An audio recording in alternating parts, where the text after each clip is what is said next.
I don't think that we're going to have structural unemployment. I don't think we're going to have mass layoffs. I don't think we're going to hit 20, 30% unemployment. I think that there's just going to be a lot of people who are like, did you assimilate or did you not? Nothing said on One Shot is a recommendation to buy or sell securities or tokens. This podcast is for informational purposes only, and any views expressed by anyone on the show are solely our opinions, not financial advice. Michael, Vance, and our guests may hold positions in the companies, funds, or projects discussed.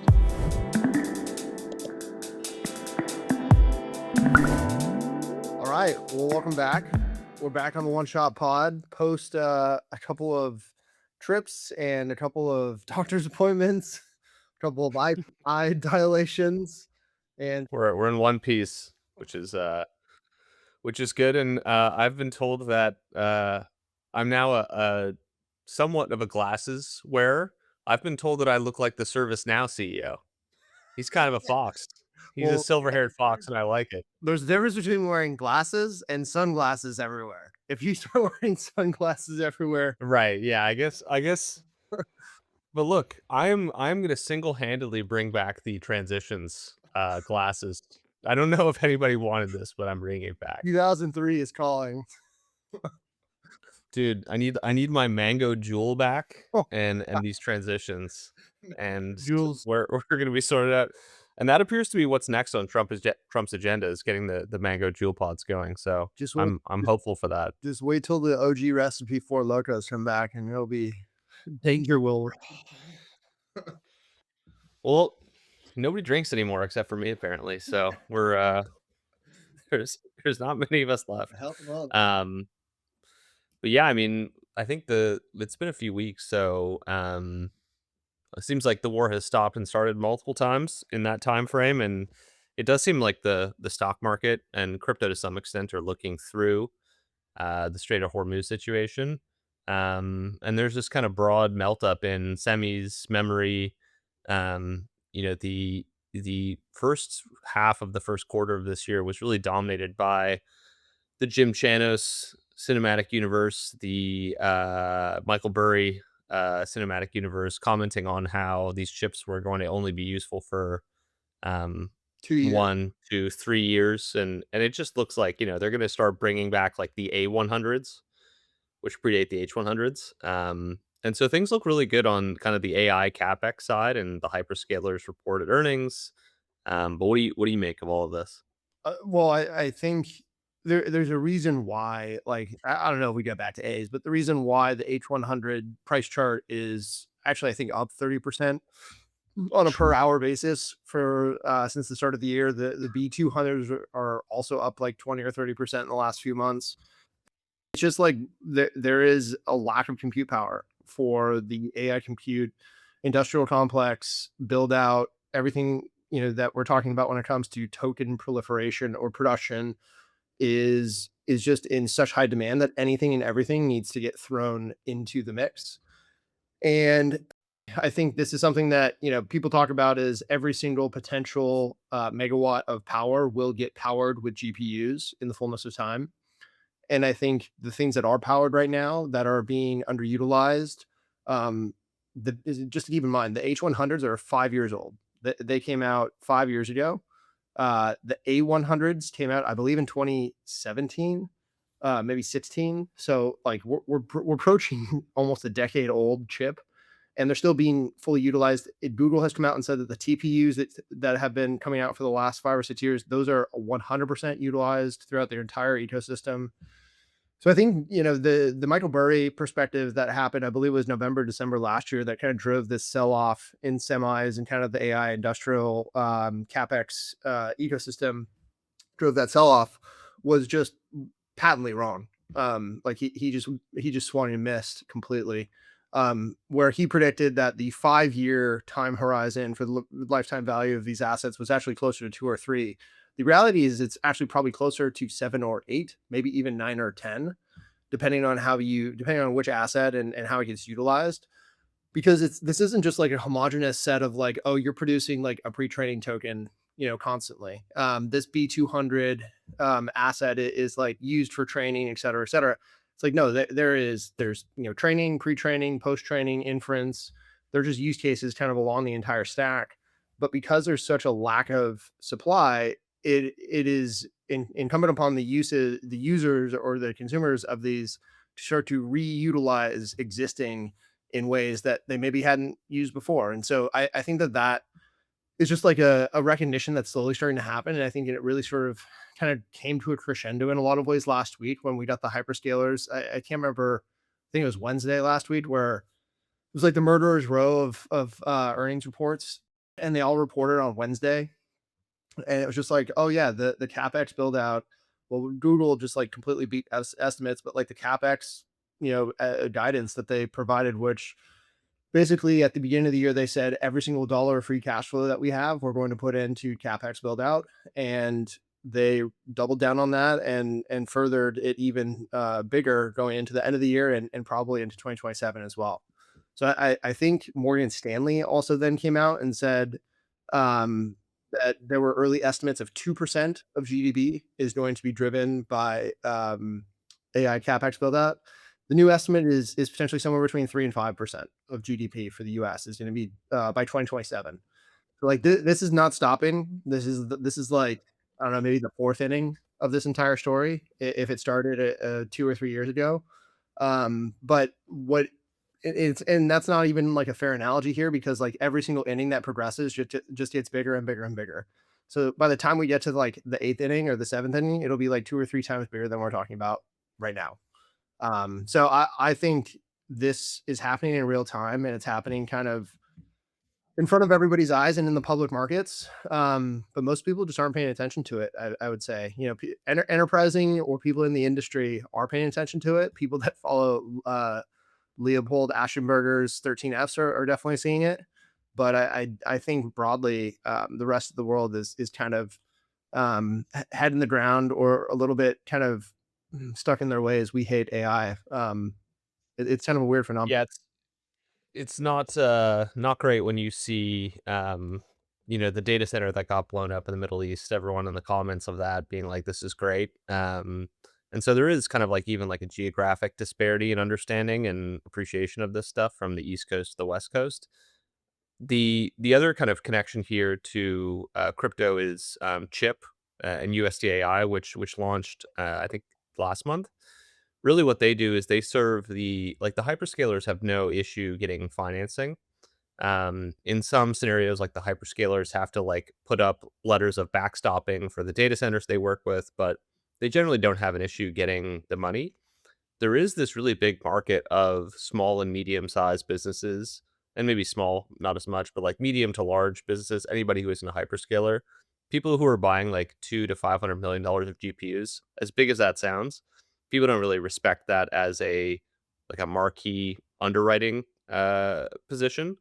So what USDAI does is they use stablecoins to finance the small and medium sized businesses that are buying these chips, and they only finance them once they're plugged into the power and are serving jobs. And the reason why that is super important is because the when you buy a chip, usually the vendor finances that purchase, and then when you plug it in, the vendor needs to get paid back. And so, like, there's kind of two financing supply chain aspects that you have to solve for, and USDAI solves for the latter for these kind of medium and large size businesses. And what we've heard from large chip companies, even people who work at hyperscalers, is that this is like an actually great use case for stablecoins and DeFi, where if you can wrap a GPU in a stablecoin, pass back the yield from the rental income, the depreciation from the tax treatment into a single instrument to serve a new market, like that is a legitimate area of product market fit.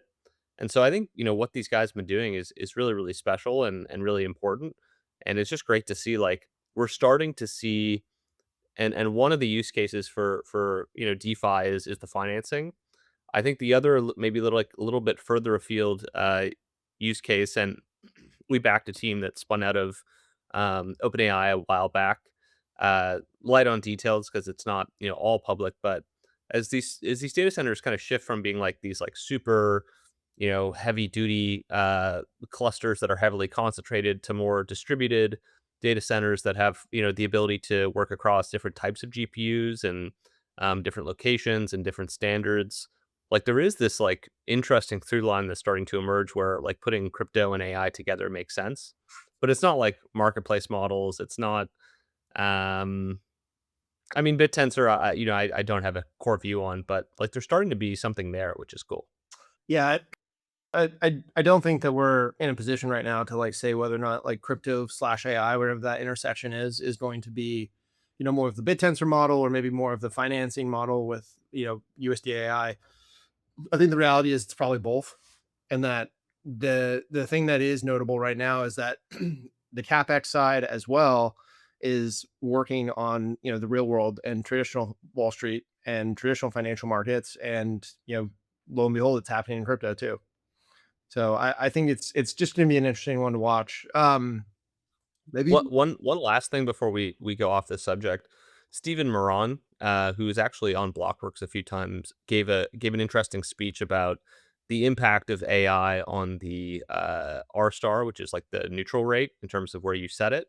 And his contention is that AI will both make things more productive and cheaper, and so that'll be kind of a deflationary impulse that brings rates down.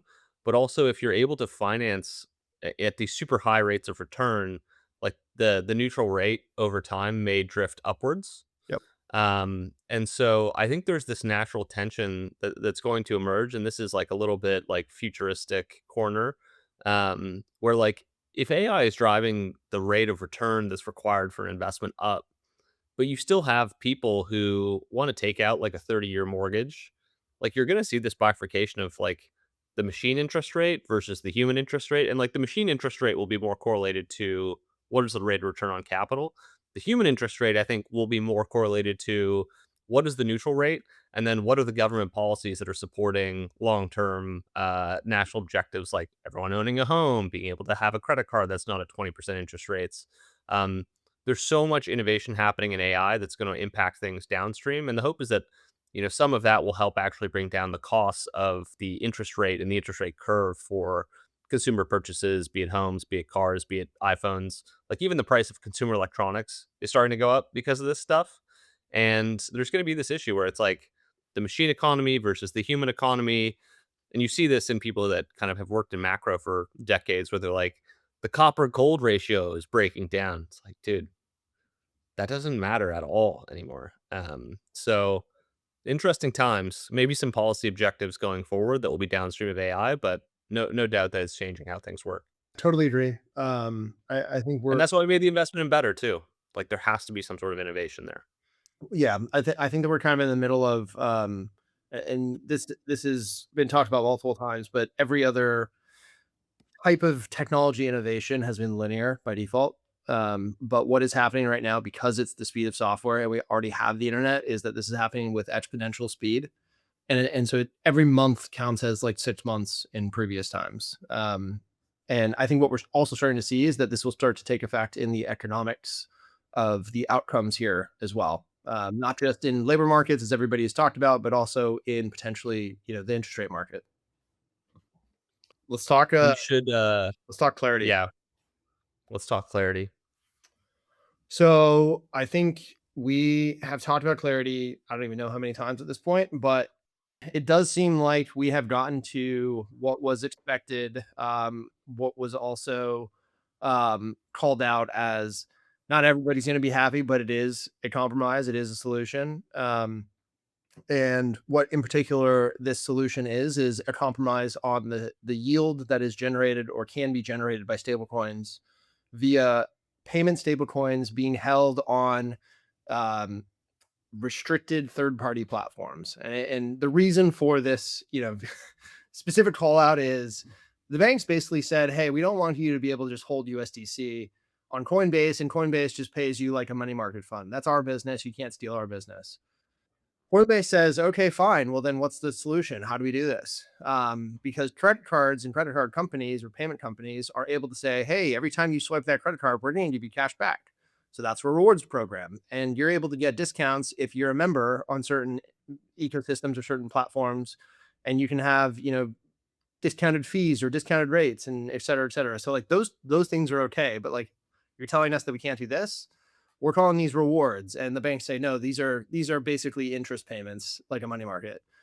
And so what it seems like the compromise has been struck is if you are holding USDC on a platform like Coinbase or Kraken or any of these centralized intermediaries, also specifically payment stablecoins. So the definition of payment stablecoins comes from the Genius Act, which is a US it's something that is backed by either cash or cash equivalents in the form of US T-bills or bonds. So USDC is USD a payment. is USDT is not. correct, but USAT by the Tether team is. Um, Right.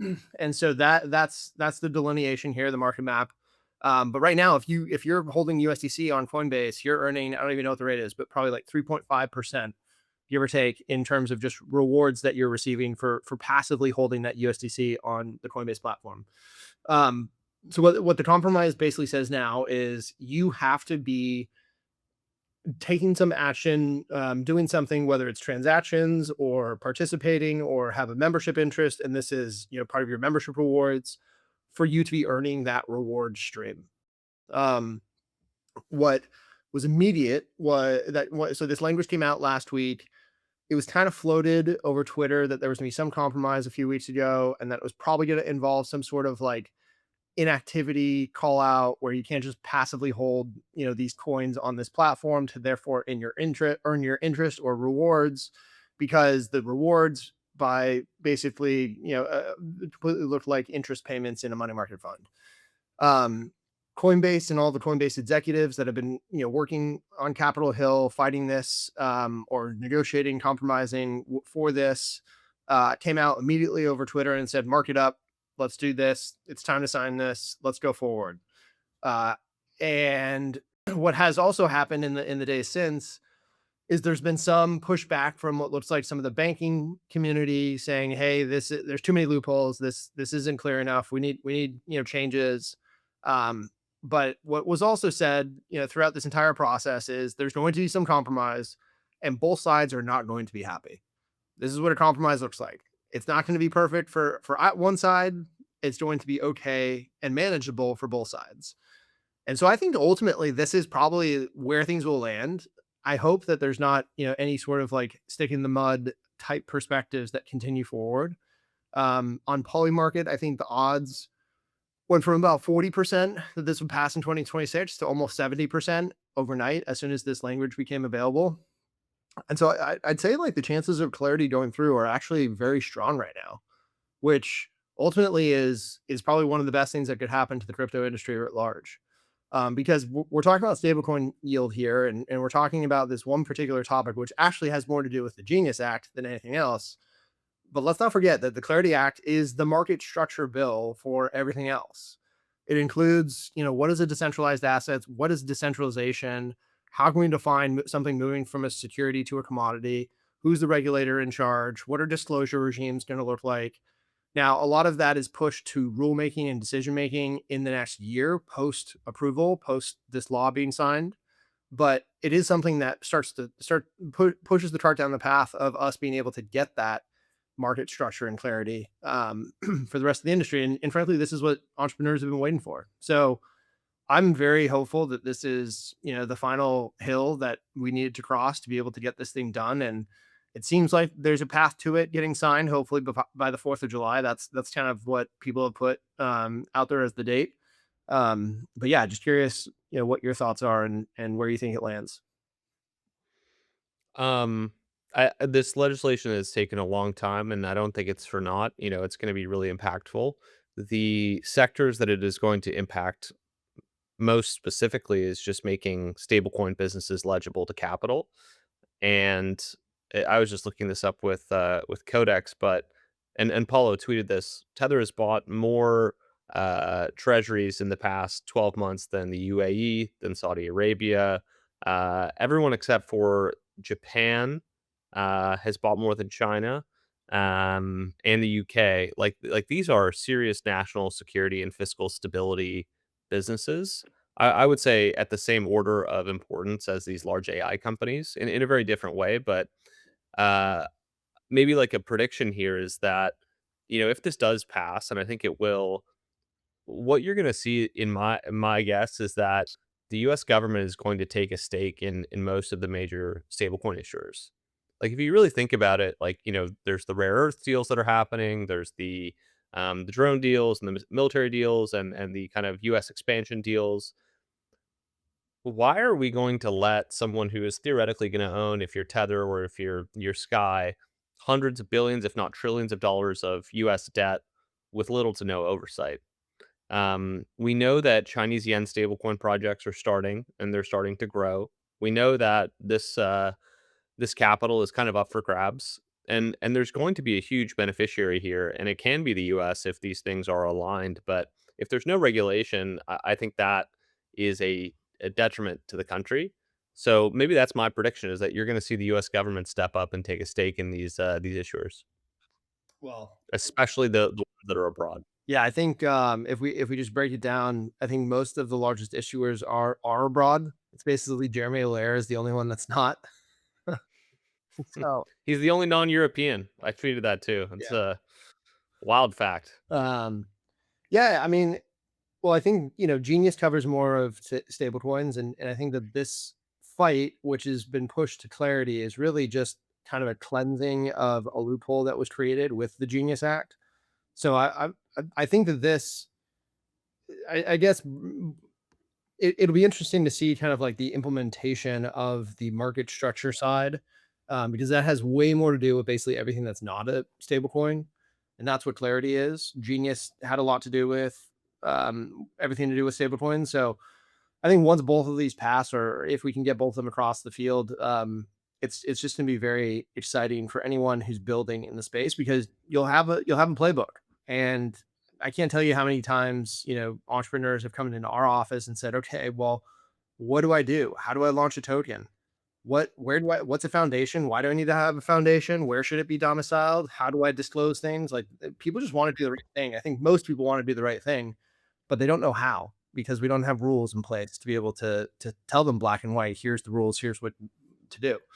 So hopefully this provides that. And I also think one of the byproducts of this is, and we know this because we talk to a lot of the people that are waiting to release this type of information. But once you have an understanding of what these assets are, you're going to have people be able to write research coverage on it in the same way that they do equities. You're going to be able to have people who build funds around this.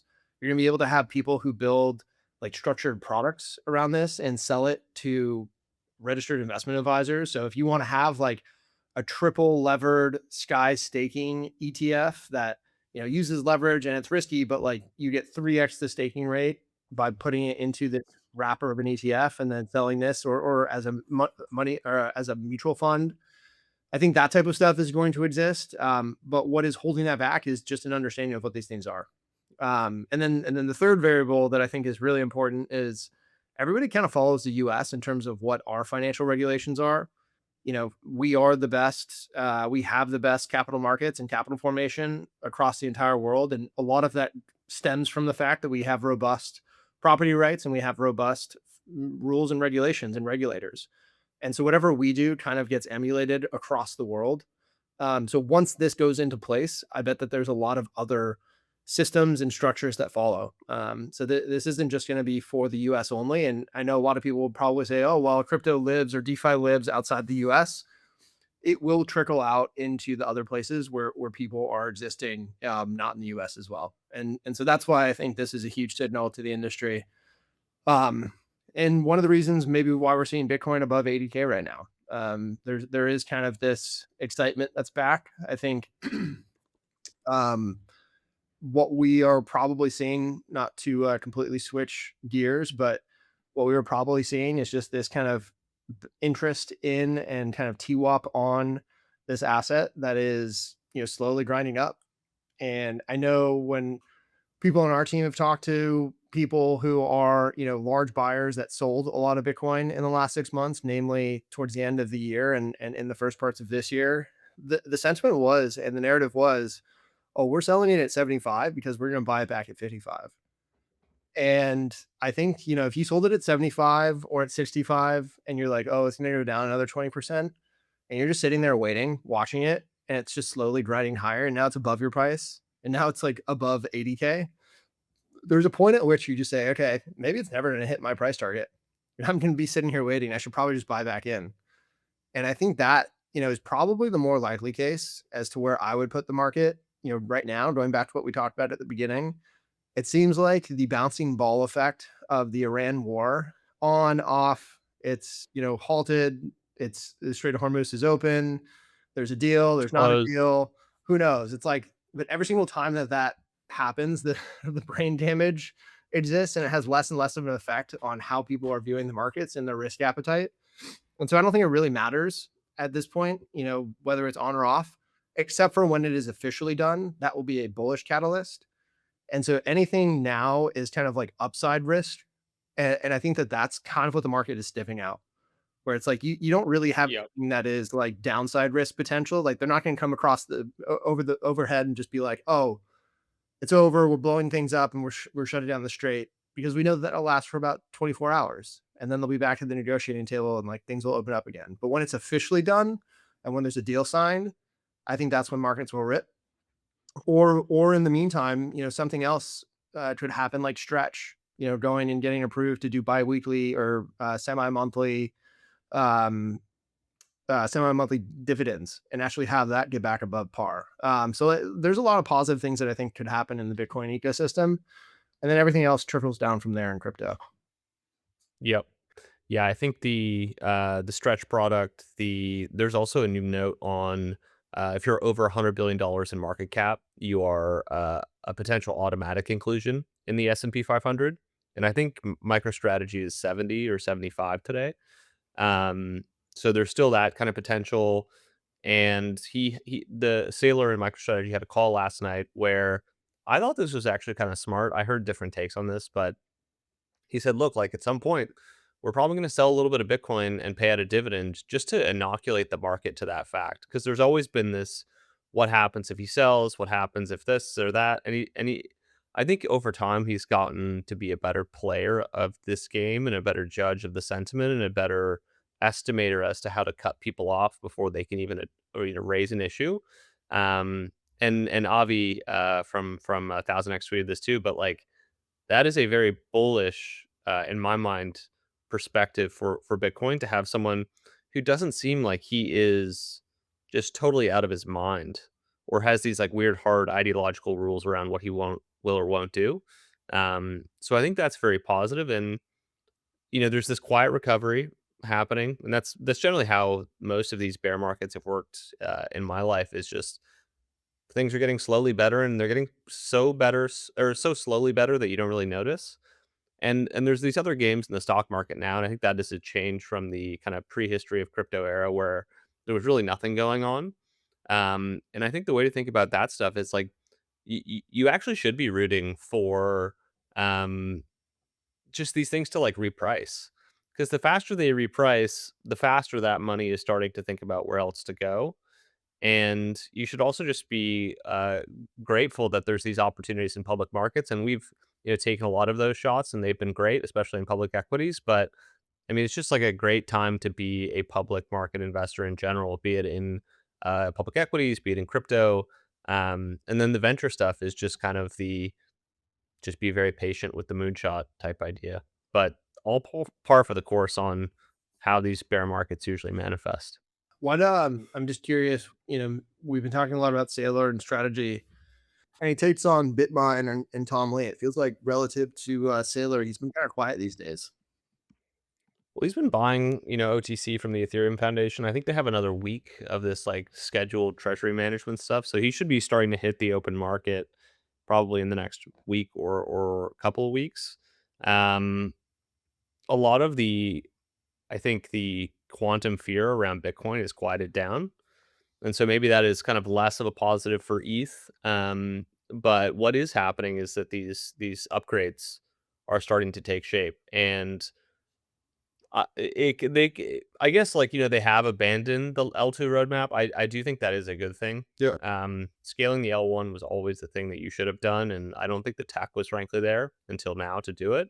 Um, but it really does kind of make the dispersion in the coin performance make sense to me, where it's like Bitcoin is Bitcoin, ETH is ETH. Those are the only two ETFs that people seem to be interested in. They're only two that have functional DATs as well.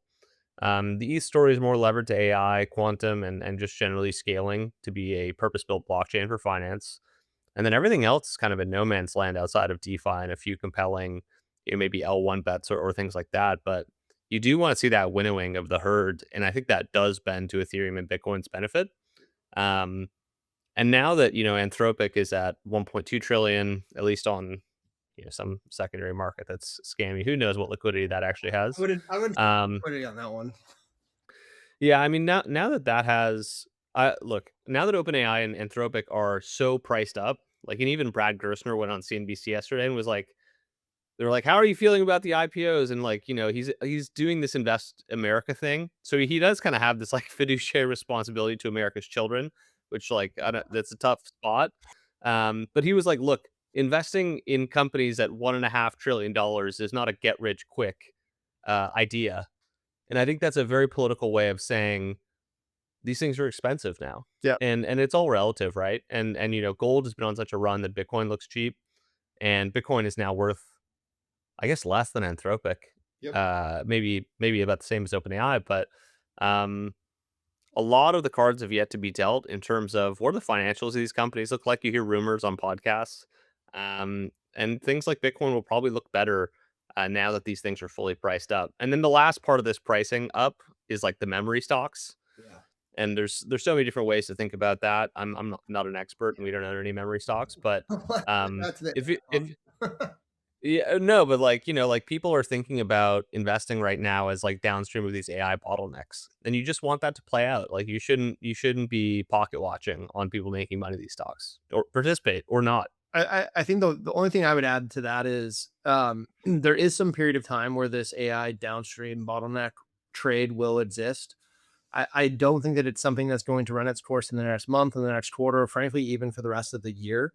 If you look at any of the CapEx, and Chamath has talked about this on All In, but he says, like, oh, instead of us going off and buying the things that are producing the cash flows and deploying the cash flows, and we'll eventually make a return on those cash flows, why don't we just invest in the things where the cash flows are getting deployed?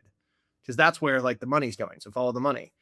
And what literally these AI hyperscalers or the hyperscalers and the AI CapEx build out have said on their earnings calls is that we are deploying basically $600 billion this year and then potentially 20 to 30% more than that next year. And that's the guidance. So that's where, we're approaching $1 trillion, which, is like 3% of GDP. And this is where like this, and that's just like five companies. And so this is where this like massive number actually really starts to take over. And so there's a lot of downstream benefactors from that. And I think we're going to see this for a while. So it's not something to trade around. I think it's something to buy and hold and kind of wait. And it's not a month or a quarter away. It's probably a year or two or three away from full realization. So this is going to take some time. But yeah, the other thing I would say, just to go back to it, we've OpenAI has kind of like, and if we talk about this internally, it's like we call it the LLM horse race. Like you've got, OpenAI came out of the gate streaming, and you had like Anthropic come through with like research improvements and everything that basically was built on top of Anthropic, like Cursor with their product, which is now potentially bought by SpaceX. OpenAI said, okay, cool. That's great. That's a great app. We're going to build that ourselves. And then like same thing that they did with their design product. And you had Mike Kriegel, who is, I think, the CPO of Anthropic, was on the board of Figma, and he stepped down the next day. They announced their design product. I'm sure like Claude for Lidl is about to get announced at some point, and come out and basically compete with Harvey and Ladora. Who knows?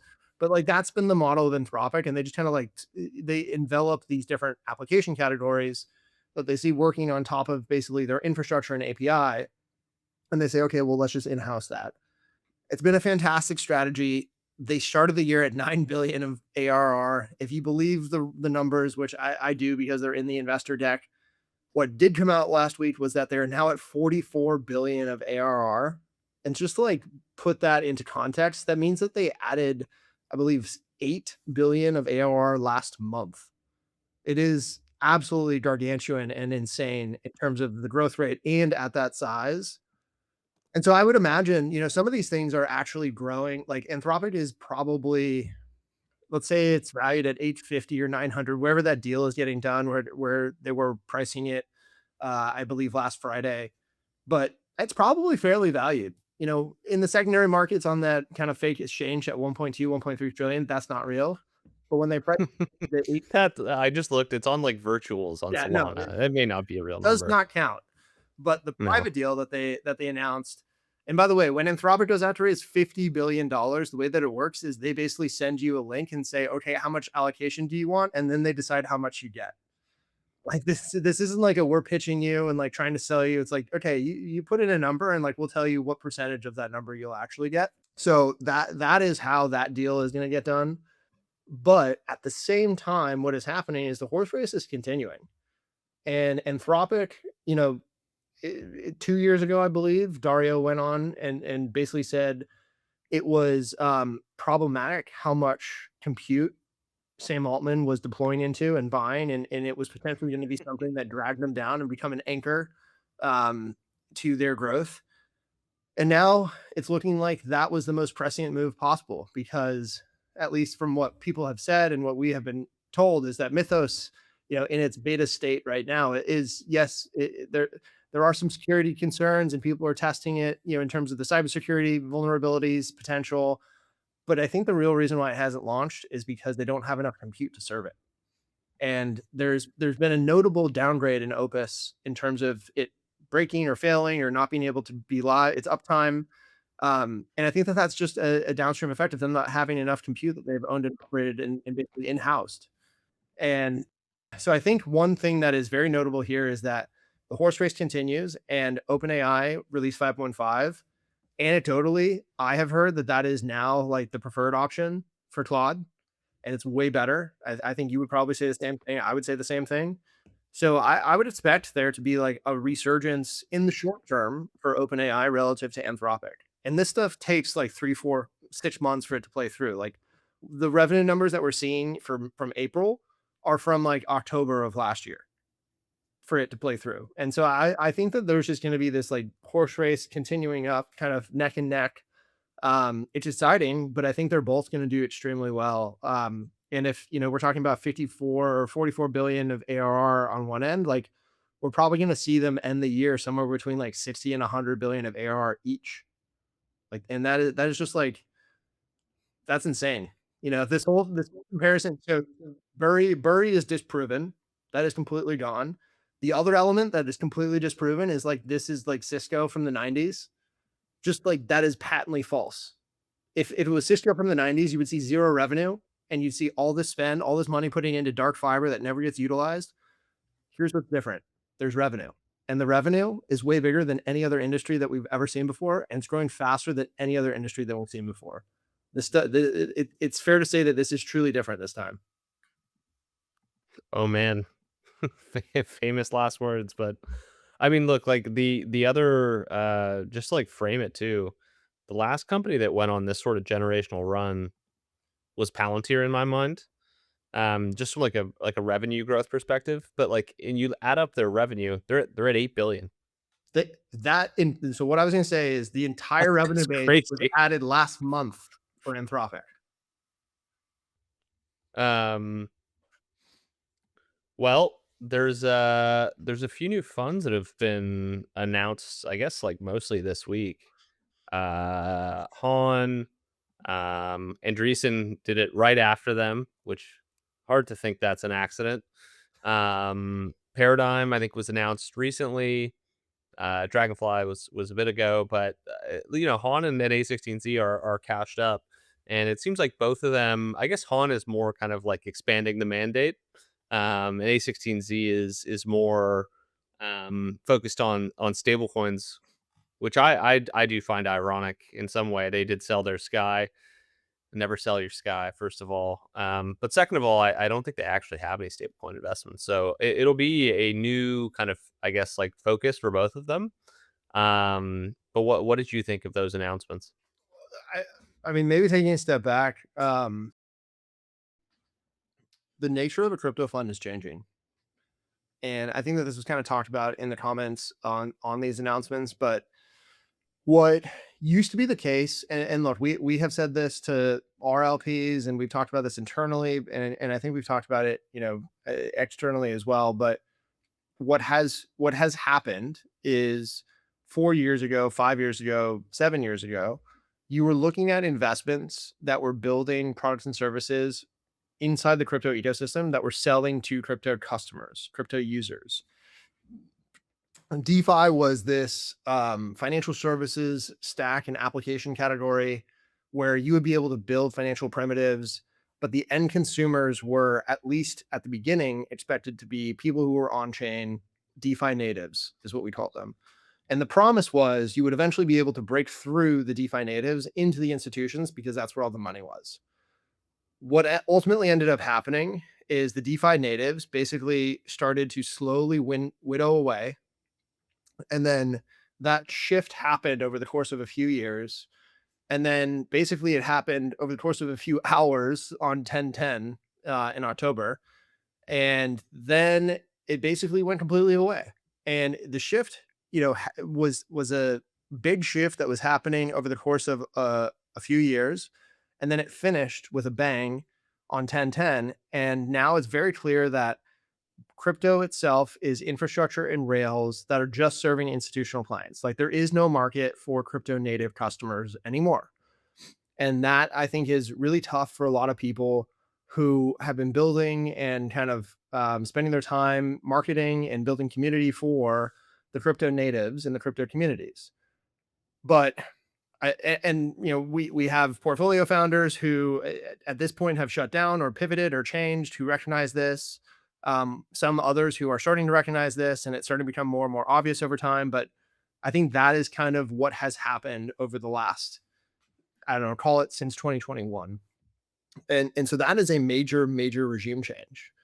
And I think that that's getting reflected in the ways that these funds are talking about their theses and their investment strategies going forward, where it's not crypto, and it's not crypto for crypto's sake. It's really crypto for infrastructure to provide new financial services and financial products that are probably going to be bought and sold by traditional players. And whether it's you're competing on cost and you're able to do something that is just cheaper, faster, better, because you have auditability, transparency, or like distribution, and therefore a cost advantage, or you're able to create a new type of product that is based around software, and therefore something that just like wasn't possible before. Stablecoins is a great example here. Like, being able to have a digital token that represents a dollar, that's redeemable for a dollar, that is freely transferable throughout the entire world over the internet instantaneously is a powerful concept as it relates to things like cross-border remittance, as it relates to things like capital markets and having truly global markets. What comes with that is obviously KYC, AML, and all the bells and whistles. But what we have is internet scale finance for the first time ever. And I think that powerful narrative just means that the way that we talk about what a crypto fund is probably going to have to shift. LPs will probably still typecast basically this crop of fund managers as crypto fund managers, because that's where we got started. But I think ultimately over time, there's going to be expansion of the mandate and sort of like an integration into the rest of the world. There are funds that focus on financial technology, fintech funds. I think that those funds, like, I've always been kind of like questioning why do they have a mandate to exist when crypto exists? It's like, if you're a fintech fund and you're not investing in crypto, like, what is it that you're investing in? And I think the answer to that is honestly, like, you were investing in financial technology platforms and in companies that existed pre-crypto and then just never made the shift to the new tech wave. And maybe like an analogy there is like, you were an enterprise SaaS investor and then never made the shift to AI when AI happened. That's tough. And so I think, you have to be nimble in terms of your investment strategy, investment theses. And that's basically what all these funds are kind of recognizing. There's just a integration that's happening in the back end that is pulling all this stuff together, whether it's AI, whether it's, blockchain technology, whether, I don't know, some funds are doing biotech. I don't think that that's relevant or frankly overlaps. But I think the frontier technologies here are basically AI and blockchain. And those are the things that are going to drive venture returns for the funds that are launched in the next 10, or live over the next 10 years. I think yeah, the expansion of the mandate on the Han side, I guess to a certain extent, the A16Z side makes sense to me. I think these people are going to have to align themselves with primitives that are working, and I think there's 2 to 3. Our bet is stablecoins. Somebody else's, paradigm, I would guess, is their bet is Tempo. A16Z, we'll see what their bet is. But like, if you're not a part of something that has some sort of scaling law, and I think stablecoins have a pretty defined scaling law, which is global distribution and what interest rate you can pass back. And if that's codified by this legislation, that gives you a lot of runway for this technology. So I'm not surprised to see it. And how we think of it is just like applied crypto. That's what we're doing with Better, trying to provide them with a warehouse line where they can go off and finance new originations, and tokenize products that they're more accessible to daily average people. Like these things are no longer like the NFT exchanges or the DAO tools or the PFP collections, and that's okay. Like investing changes over time, but like you do have to change with it. So I do have a certain amount of respect for people who are pivoting, like this. I think to quote like a Druck saying, like you just have to make sure you pick right, because as you expand, the ice gets thinner, and so you just need to be really accurate about what you're doing. But overall, you do want to see the crypto funds continue. I do think there will be less venture investing, probably more liquid investing, and that requires a different skill set and mentality across these firms. But it's always good to see people that you respect raise money, and there's no shortage of that. I think what there is right now is just, frankly, like AI has taken a lot of the mid-tier founders out, which is probably a positive. But you are looking for, I mean, the Jeffs of the Hyperliquid. I would argue the Rune. Maybe our people are not quite as partial to that, but like we've got a handful of geniuses in this industry, and making sure they succeed first and foremost is, I think, the most important thing. Yeah, and Keep the main thing the main thing.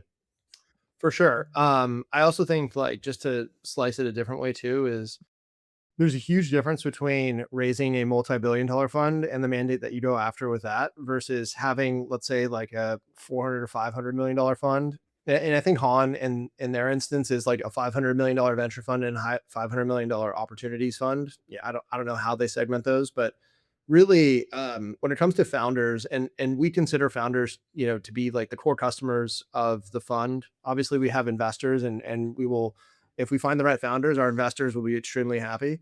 Um, but when it comes to founders, like just speaking to that perspective, you want to understand like what the investment mandate is of this fund, but also if you're talking about getting a $10 million check from someone and it's coming out of a $2.5 billion fund, that's going to be very tough for them to see like the real value add of you like delivering a massive return for them, unless you're talking about something that literally goes 100x. And so like the dollar per dollar deployment into a new investment and the attention and basically like the value that you're going to get from that investor is something that I would consider as well. And so not just understanding the investment mandate and the strategies and theses that that investment team is going after, but understanding kind of the investment strategy, in terms of the dollars and the size of fund and the term of the fund too. We used to have to talk about this when we were talking to investors or we were talking to companies. It's like, okay, well, are they investing out of the hedge fund or are they investing out of the venture fund? If they're investing out of the hedge fund, they will probably sell in the next like 2 to 3 years because that's what their mandate is. Fortunately, I think we've moved past that, and we don't see many people doing venture investing out of hedge funds anymore. Thank God. Um, but I think thinking through like the size of fund and the size of investment, just in what moves the needle for the investors. Because if you have a $2.5 billion fund, and let's say that their goal is to have a 3x net, that means that they have to return something like $9 billion of gross capital to get to a 3x net fund. That's tough. You got to be really really big for them to actually care about you. You got to own half of Kalshi or 2/3 of Polymarket and nothing else. And obviously, that's not how the math works. But to a certain extent, you need to benchmark against the outcomes that are possible. And the prediction markets are setting the high watermarks for that. Um, and it's always funny to kind of read the prediction markets articles now, because those are the standard bearers for valuation alongside Hyperliquid in the industry, and there's obviously no love lost between the two companies, but there's also just like no end to the one side is good, the other side like we're going to character assassinate. I guess it was Polymarket's turn this week to have that They're like the CEO of Polymarket won't even put it on his LinkedIn. Maybe he doesn't have a LinkedIn. I don't know what to tell you. Like he's probably the CEO if that's his job. So it is just kind of a bizarre form factor for the industry to take with these two in the lead of the highest private market companies. Pretty hilarious to watch from the sidelines. Yeah. What else? I think the only other stuff that I saw was Coinbase, and seems like they're cutting some staff. Um, I do think that just in thinking about like what's going to happen with all these companies in AI, there's sort of like two narratives that are happening simultaneously. There's all these like 10 to 15% cuts, but then the CEO of Amazon came out and said that they're hiring 11,000 software engineering interns this summer. It's like I think ultimately what you're going to see is this is an excuse to get rid of people who basically don't assimilate into the new world order of AI tooling. Yes. Um, and so the cuts are not really going to be cuts just because we don't need heads or we don't need people or resources. It's we don't need people and resources who don't know how to use the tools that make them multiples of the people that they previously once were as contributors to the company. And I think that's sort of the like, and I talked to my brothers or cousins about this. It's like you guys got to learn the tools. You got to be really educated on how to use Codex, how to use Claude, because that is the future of what work really means. It's kind of like learning what Google was in 2006 or five Hmm. or whenever. It's like you have to integrate this into your workflow because it is the way that you have access to information that it just enables you to whenever you want to go get an answer, um, instead of going to the library and getting out a library card and looking up the Dewey Decimal System and finding the book that has The the Dewey Decimal System. just go for Google. It will give you the You got answer. you got to learn the Dewey Decimal System. This is going to be important in the future. Okay, okay. But I do think the millennials I'm not concerned about, and we're elderly millennials. We're not that old, but we We are think we are at the elderly. tail end of the millennial generation. We're at the tail end of the millennials. The Gen Zs are locked in. The Gen As are even more locked in. I would even say the boomers, they have enough time on their hands to like dissect this stuff. My parents use ChatGPT. They're not on Claude Code, but I think that's enough for them. They're also not in the I'm about workforce. to say, but they're not The in the Gen, workforce. the Gen Xs, you're in the kill zone. Wait, You're in the what's think about well, maybe not your bosses because your bosses were always like I mean, but like, not that boss from Snap, the fun one, but, like, there's probably, like, an older version of that guy. Like, that all the Gen X bosses I had at Netflix were literally terrible. yeah, They just, well, like, the hybrid of, like, the boomer reticence to use technology with, like, the complete lack of motion, of just, like, being that old. I think They're in the kill zone. we both worked at tech companies, so you kind of have like people who self-select into like tech forward mindsets when you work at tech companies. But it's at the same time you like I remember this so distinctly. I was a manager at staff, and like you had to go through this training of like anyone over the age of 40, and I was 27 at the time. Anyone over the age of 40 is a protected class in California. And so if you really Hmm, are really yeah. not Well, contributing and you need to get rid of them, it's literally a 6-month process where you have to put them on a PIP for 3 months. Then you have to give them feedback about how the PIP isn't working. And then you have to put them on a second PIP and give them a chance to resolve the issues for the second time. And then you can let them go. And like that's the way that it works in California. Like it's not easy to get rid of people, especially when you work at publicly traded companies. But I would say like there's most tech companies are going to self-select into places that, especially the AI native ones, where people understand the AI tooling. The problem is there's just a lot of people who have existed in these companies pre AI tooling, and so they're kind of stuck in their ways. And it's this whole like fixed mindset, growth mindset perspective of like I've been doing this job for the last 20 years, and I know how to do it, and I know everything I need to do. And like I'm on cruise control right now. Like don't mess with my process. Those are the ones that are going to get cut first because someone's going to come in and be like, I can literally have my agent do this and I can do 1 hour of work where I update the agent to do the entire job for you. And that mhm. I think like that's the rub right now. And so I don't I don't think that we're going to have structural unemployment. I don't think we're going to have mass layoffs. I don't think we're going to hit 20, 30% unemployment. I think that there's just going to be a lot of people who are like, did you assimilate or did you not?